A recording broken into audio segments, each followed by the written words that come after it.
right, the last couple weeks have been pretty much all about getting these doors wrapped up, and there's still work to be done. I have new seals to go in these side doors to replace these old rotted seals. I'm going to pull these side pieces out of the old doors and swap them into here because this one's got a crack in it. I've got new window motors for the front two doors, passenger and driver side. So still lots to do, but more specifically, I've been focusing on these barn doors. If you remember, I had a swing out fuel can rack on the back, which I've deleted. That's for sale if anybody's interested. DM me to talk about price. I did not want to reuse it because these doors are in such good condition that I didn't want to start drilling a bunch of holes into it. So that's gone, but that required relocating my license plate and my backup lights. So we'll talk about that for a minute. The license plate was just an easy, just some square tubing welded to the top and bottom tubes of the bumpers. It turned out to fit perfectly in there, and I don't know if you can see back behind here, but I added some beams right there to tie the two together to provide the mounting holes here and here, and then just a cheap little LED license plate light from Amazon. Just enough room for the 6.5 ton shackles right here on the side of the license plate. And then also from Amazon, I got these little tabs. See if you can see that. It's pretty bright out here. I got these tabs for the backup lights, and that's exactly what they're for. They are light tabs to be welded to tube steel, and that's what I did. The lights are just LED lights from Amazon.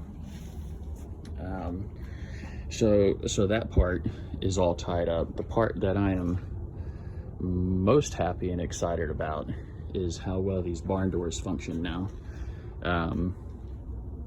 The old doors, the latches were old, rusty. You had to slam the passenger side door to get the top door to latch, or the top latch to hook. And these doors, the top latch worked, but the two bottom latches were seized. And so I just ordered all new latches from LMC. And they came yesterday. I got them painted and installed them this morning. And then I added some sound deadener to help reduce the amount of noise that this thin sheet metal makes. So works really great now. So you can see that. Nice quiet shut. Don't have to slam it to get this top to latch. And just open that up.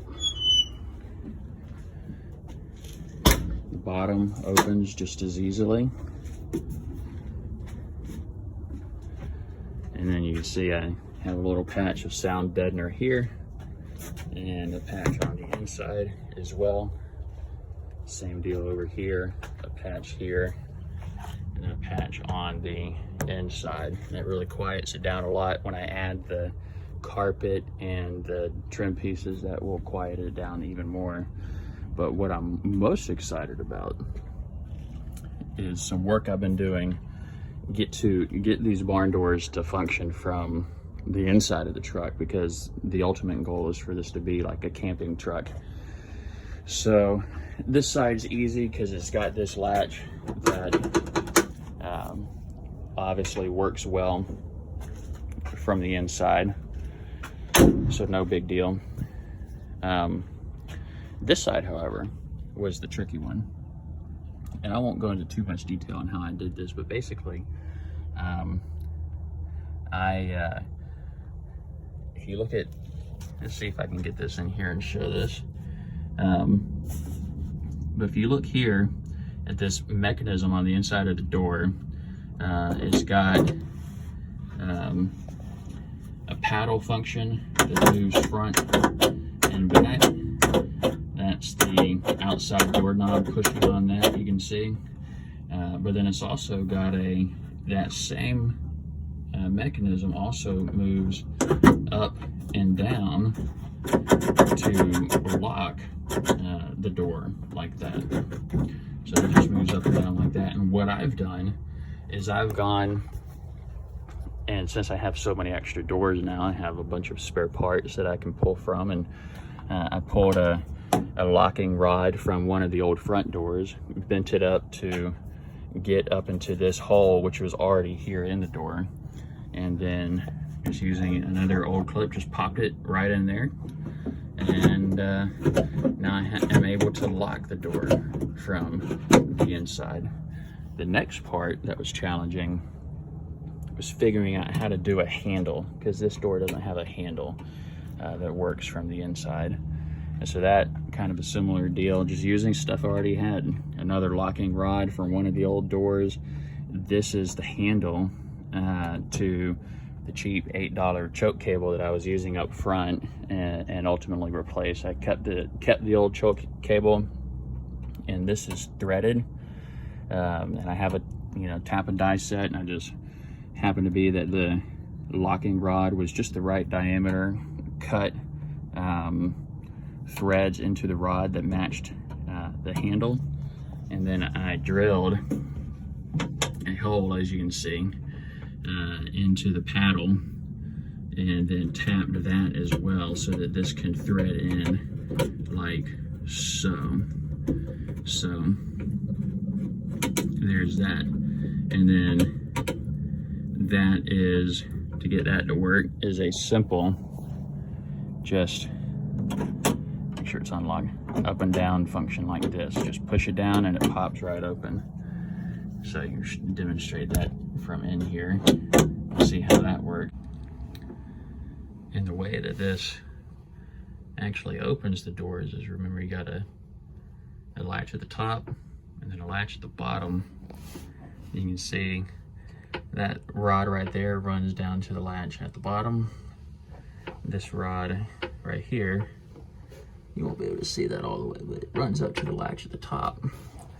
And then as either the outside door or this inside handle, as those move the paddle front and back, that pulls those rods either down or up or down.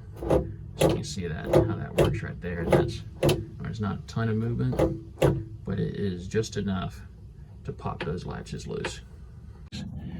So the last piece is how am I going to shut the door? I can open the door, I can lock and unlock the door, but how am I going to shut the door?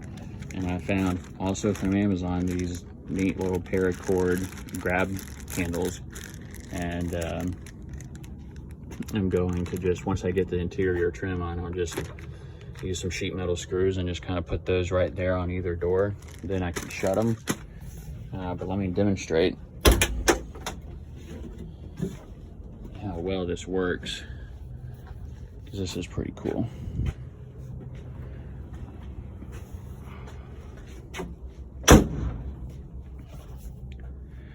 You see it's latched up there, latched at the bottom, and then I can see the way the lock works from the inside is that when you push down on this, it pushes this down, so now it's bottoming out at the bottom of that slot. I did have to cut a slot in here to get this to move up and down, but now that's bottoming out, which it should. So that's not going to be able to be opened from the inside when it is locked, nor can it be opened from the outside. So pull that up just like any other interior door, and then boom, it opens right up. So I know on the interior trim pieces, I don't have to drill a hole in there to make room for that. And then I'll just, on this part that covers this, I think it's just carpet with a cardboard backing. I'll just cut a slit, just a single slit in there, about that long, so that has plenty of room to move up and down. But other than that, I am happy with how these work. This has been quite a project, but has had very good results.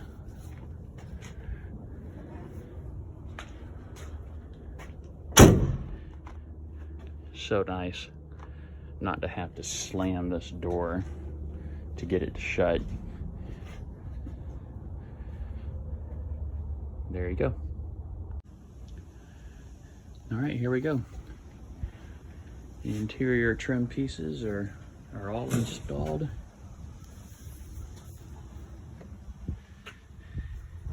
This handle looks like it was meant to be there. That just fits right in there perfectly. So do these paracord handles.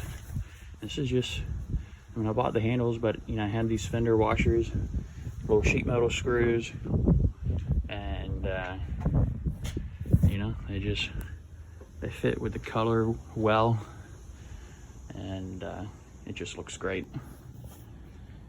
These lower carpet pieces were used, so they're not in the greatest shape. Same thing with these, but you know what? That's okay. See, the idea here will be that we're, you know, out camping, whatever. It's time to close it in for the night. So we just reach out here.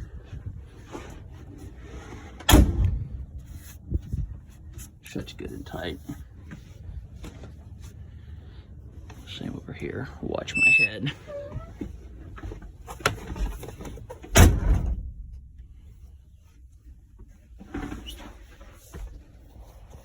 There you go.